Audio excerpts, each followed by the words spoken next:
Assalamualaikum warahmatullahi wabarakatuh. Perkenalkan, nama saya Muhammad Renanda Rahman. Pada kali ini saya akan menjawab pertanyaan seputar budidaya dalam mata kuliah Fisiologi Nutrisi.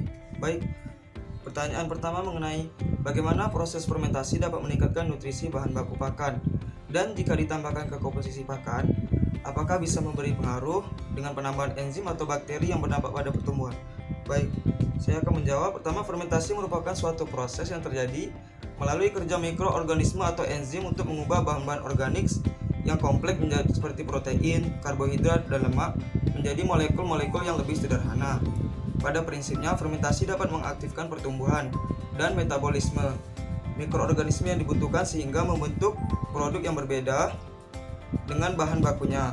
Ini menurut Winarno dan Fardias tahun 1980. Hasil fermentasi akan mempunyai nilai gizi yang lebih tinggi dikarenakan mengubah bahan makanan yang mengandung protein, lemak, dan karbohidrat yang sulit dicerna menjadi mudah dicerna dan menghasilkan aroma serta rasa yang khas, menurut Pusponegoro tahun 1975. Selanjutnya nomor 2. Apakah ikan bisa mengalami obesitas dan penyerapan nutrisi yang terlalu tinggi?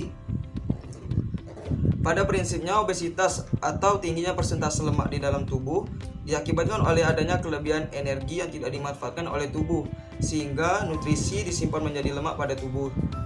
Nutrisi yang cepat dipecah menjadi lemak tubuh atau disebut dengan istilah obesogen adalah karbohidrat sederhana dan lemak.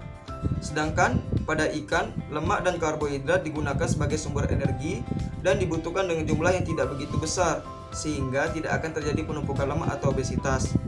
Akan tetapi, berlebihan memberikan pakan kepada ikan akan mempunyai efek negatif yang lain, seperti perut pada ikan yang terlalu penuh sehingga ikan bisa mati, dan juga kelebihan pakan juga bisa menurunkan kualitas air dikarenakan jumlah amonia yang terlalu tinggi di perairan. Selanjutnya soal nomor 3, bagaimana pemuasaan dapat meningkatkan proses pencernaan yang berdampak pada pertumbuhan? Menurut Yuwono et al. 2005, ikan yang dipuasakan akan mengalami peningkatan konsumsi pakan selama beberapa hari pada waktu diberikan pakan kembali.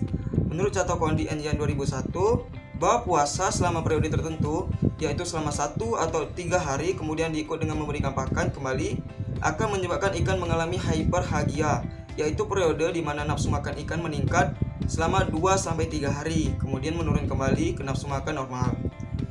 Tidak hanya itu, pemuasaan sendiri bisa meningkatkan compensatory growth atau pertumbuhan pengganti, di mana pertumbuhan pengganti itu sendiri merupakan pertumbuhan yang lebih besar dari kondisi normal, yaitu di mana terjadi ketika terjadi pengurangan pakan atau pemuasaan, menurut Purbo Martono tahun 2009. Menurut Nitke et al. 2004 juga menambahkan pertumbuhan compensatory merujuk pada kondisi pertumbuhan yang cepat yang mengikuti suatu periode penurunan pertumbuhan sebagai hasil dari pembatasan ketersediaan pakan atau kondisi lingkungan yang tidak sesuai.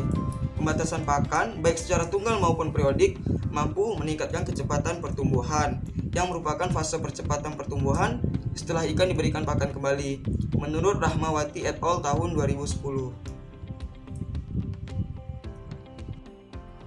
Baik, soal nomor 4. Asam amino ada berapa? Tuliskan. Lalu untuk pertumbuhan ikan pada stadium larva membutuhkan asam amino seperti apa, dan pada dewasa membutuhkan asam amino yang seperti apa? Pada dasarnya asam amino terdiri dari 2, yakni asam amino esensial, yakni asam amino yang didapat dari luar tubuh seperti hyalin, leusin, lisin, isolisin, triptofan, treonin, metionin, dan lain-lain. Sedangkan asam amino non esensial adalah asam amino yang memang sudah terdapat di dalam tubuh seperti glisin, serin, alanin, tirosin, sistein, dan lain-lain. Sedangkan asam amino yang dibutuhkan pada stadia larva, yakni asam amino yang digunakan untuk membentuk jaringan tubuh seperti taurin. Taurin merupakan salah satu asam amino bebas yang banyak dijumpai pada jaringan otak, retina, hati, ginjal, dan otot ikan, yang berperan sebagai neurotransmitter untuk mengaktifkan jaringan otak serta jaringan retina pada mata, menurut Takechi 2001. Selanjutnya, yang dibutuhkan larva adalah asam amino glutamin yang berperan sebagai substrat untuk beberapa aminotransferases yang terlibat dalam sintesis purin, glukosamin, pirimidin, dan asparagin. Ini menurut Lee et al. 2007 dan Watford 2008.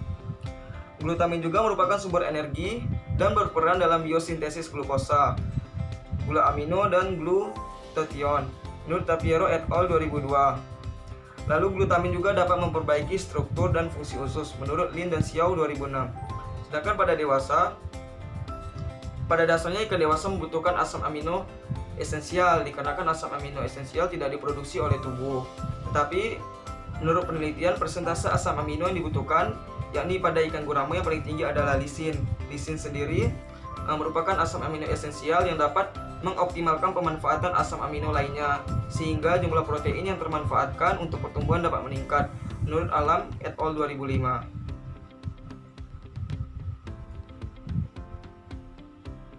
Selanjutnya soal yang terakhir nomor 5. Unsur nutrisi apa yang sangat dibutuhkan kepiting pada saat pertumbuhan atau molting?